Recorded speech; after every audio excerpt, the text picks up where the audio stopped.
Assalamualaikum tungku-tungku yang nadi Aceh. Kiban hai pehaba uronyo. Nyo kan karap uroraya. Kiban yang anak-anak yatim korban korban perang di Aceh nyan. Pena bantuan bacut ke awaknya. Bek sampai ente awaknya lakai kerja baklong, kuba kena ulua kan pegai tamang kafe.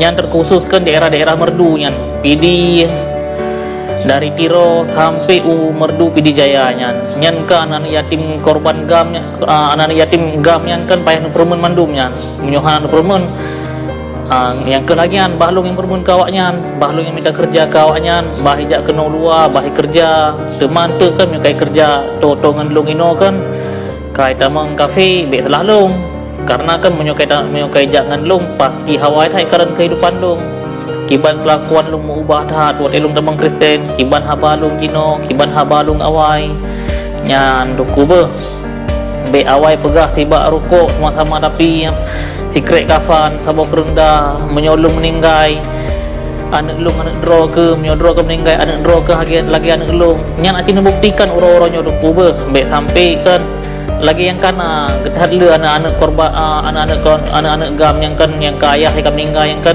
putuh pula lah yang ka hanabu buat di Aceh. Jadi menanungku be sampai ilaki kerja baklung. Assalamualaikum nunggu.